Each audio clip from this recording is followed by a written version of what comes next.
ప్రతి సంవత్సరము పుష్యమాసంలో వచ్చే శుక్లపక్ష ఏకాదశిని వైకుంఠ ఏకాదశి, ముక్కోటి ఏకాదశి అని అంటారు. హాయ్ అండి, అందరికీ నమస్తే. Welcome back to our channel Vijay Kiran home. అందరూ ఏం చేస్తున్నారు? అందరూ బాగున్నారు కదా? నేను కూడా చాలా బాగున్నానండి. మనకి సంవత్సరంలో మొత్తం 24 ఏకాదశులు వస్తాయి.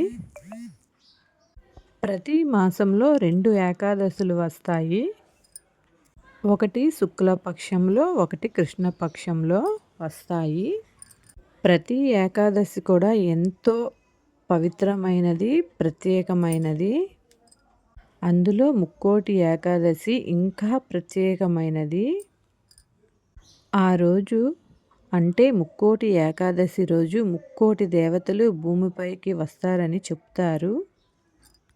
అందుకే మనం ముక్కోటి ఏకాదశి రోజు చేసే దాన ధర్మాలు కానీ, పూజలు కానీ మనకి చాలా మంచి ఫలితాన్ని ఇస్తాయన్నమాట.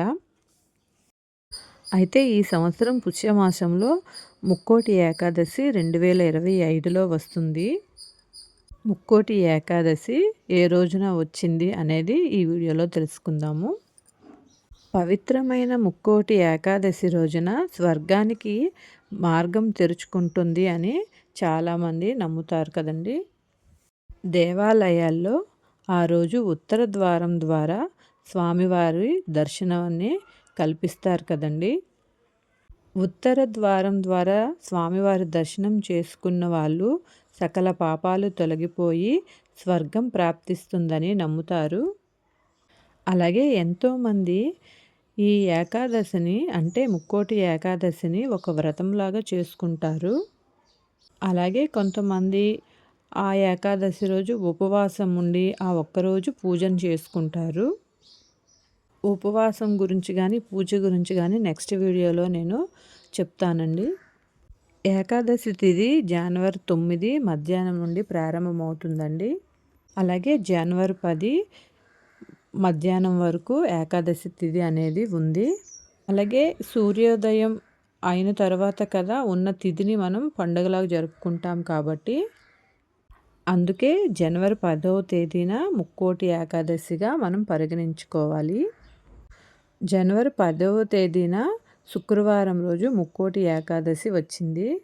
అలాగే ఏకాదశి రోజు మనం స్వామివారిని ఎలా కొలుస్తామో అలాగే లక్ష్మీదేవిని కూడా అంతే విధంగా మనం ఆ రోజు స్వామివారికి, లక్ష్మీదేవికి కలిపి పూజ చేసుకుంటాము. అందుకే ఏకాదశి తిథి శుక్రవారం రోజు రావడం చాలా విశేషమైనది.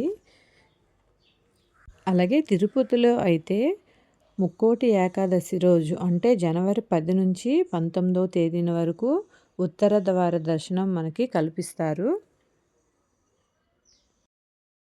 ముక్కోటి ఏకాదశి పూజా విధానం నెక్స్ట్ వీడియోలో తెలుసుకుందామండి. అలాగే కోరి కొలిచే భక్తులకు కొంగు బంగారంగా మారే కొండంత దేవుడు, ఆపద ముక్కులవాడు, అనాథ రక్షకుడు ఆ ఏడుకొండల వెంకటేశ్వర స్వామి. మన జీవితంలో ఉండే కష్టాలన్నీ తీరి మన ఇంటికి ఐశ్వర్యం లభించాలంటే శనివారం ఒక్క రోజైనా సరే భక్తి శ్రద్ధలతో మనం ఇంట్లో శ్రీ వెంకటేశ్వర స్వామికి పూజ చేస్తే 10 తరాల తరగని ఐశ్వర్యం లభిస్తుంది. కాబట్టి శనివారం రోజున ఎంత సులభంగా మన ఇంట్లోనే శ్రీ వెంకటేశ్వర స్వామికి ఎలా పూజ చేస్తే స్వామివారి అనుగ్రహం లభిస్తుందో కూడా ఈ వీడియోలో తెలుసుకుందామండి. ఫస్ట్ వీడియోకి లైక్ చేసి ఫస్ట్ టైం ఎవరైతే ఛానల్ని చూస్తున్నారో తప్పకుండా సబ్స్క్రైబ్ చేసుకోండి.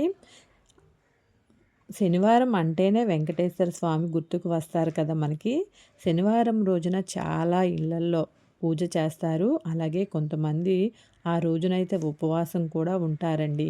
అయితే శనివారం పూజ చేసేవాళ్ళు, ఉపవాసం ఉండేవాళ్ళు ఇంట్లో పూజ చేసుకుంటే కూడా కొద్ది రోజుల్లోనే మన సమస్యలన్నీ తీరిపోయి ఊహించని అదృష్టం కూడా మన ఇంటికి వరిస్తుందండి.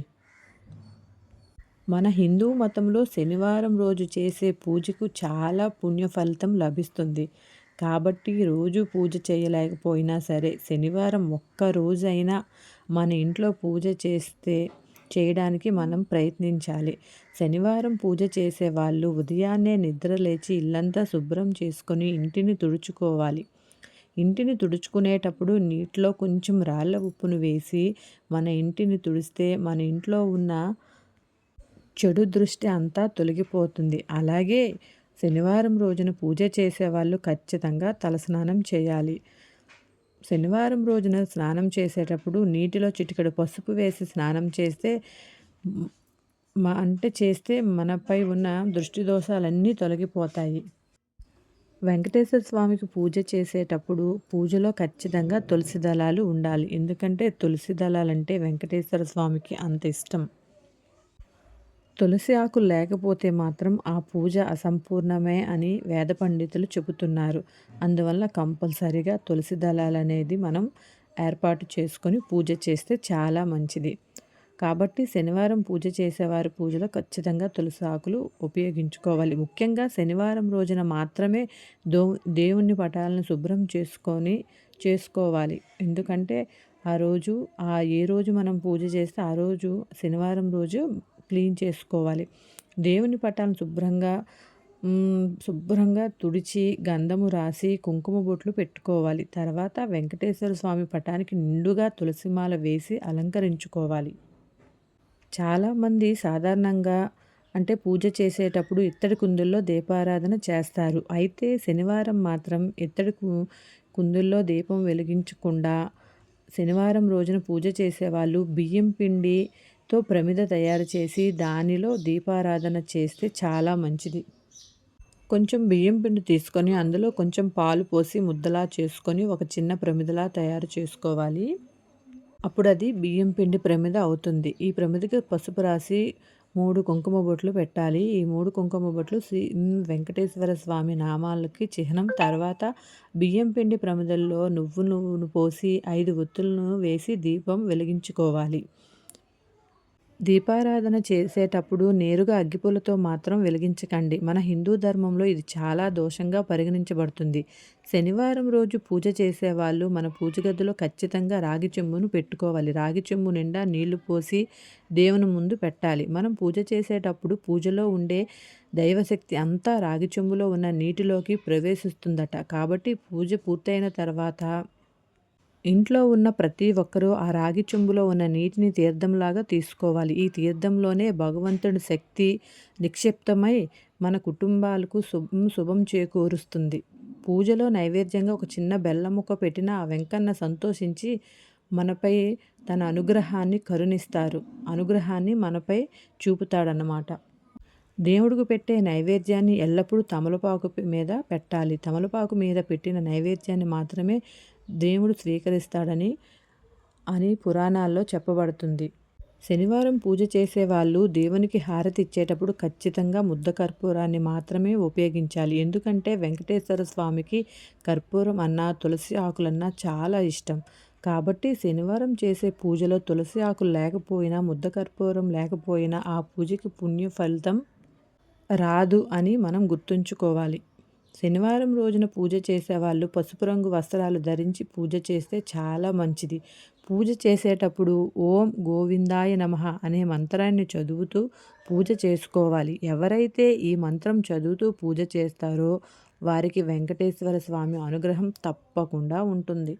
ఇంట్లో పూజ చేసిన తర్వాత దేవుని ముందు మన కోరికను కోరుకుని దేవునికి నమస్కారం చేస్తే మనం అనుకున్న కోరిక నేరుగా ఆ దేవుడి దగ్గరికి చేరుతుందని పండితులు చెబుతున్నారు.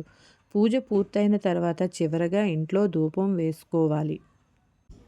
శనివారం రోజున ఇంట్లో సాంబ్రాణి ధూపం వేస్తే చాలా మంచిది. దీపారాధన చేసిన తర్వాత దీపాలు వెలుగుతున్నంతసేపు పూజా మందిరం తలుపులు వేయకుండా తెరచి ఉంచాలి. శనివారం రోజున ఈ విధంగా ఎవరైతే పూజ చేస్తారో వాళ్ళ ఇంట్లో ధన ప్రవాహం పెరిగి అష్టైశ్వర్యాలతో జీవిస్తారు. పూజ సమయంలో దీపం కొండెక్కితే చాలామంది అపశకునంగా పరిగణిస్తారు. పూజ సమయంలో దీపం కొండెక్కితే ఓం నమఃశివాయ అని 108 సార్లు జపించి కొత్త దీపం వెలిగించాలి. ఇలా శనివారం రోజు పూజ చేసుకుంటే మనం ఎంత కష్టమైనా నష్టమైనా ఎటువంటి సమస్యలైనా సరే ఆ సమస్యల నుండి తొందరగా బయటపడతాము. ఇక విపరీతమైన అప్పులు బాధలతో ఇబ్బంది పడుతున్న వారు శనివారం రోజున కొబ్బరి నూనెతో దీపారాధన చేయడం చాలా మంచిది.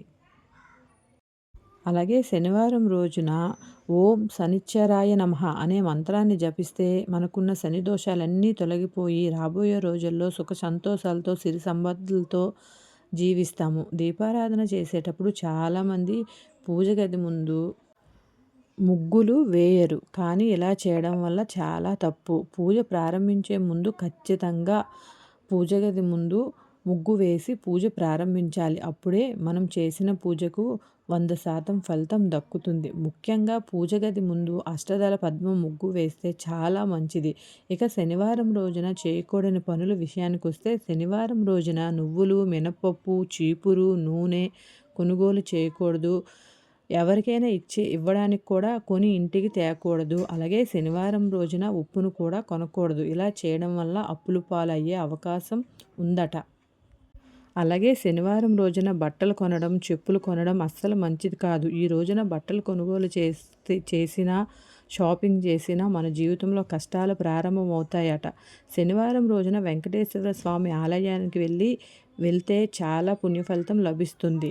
అలాగే శనివారం రోజున గుడికి వెళ్ళే వాళ్ళు గుడి చుట్టూ తప్పకుండా 11 ప్రదక్షిణాలు చేస్తే ఆ వెంకన్న ఆలయంలో నెయ్యి దీపం వెలిగిస్తే చాలా మంచిది.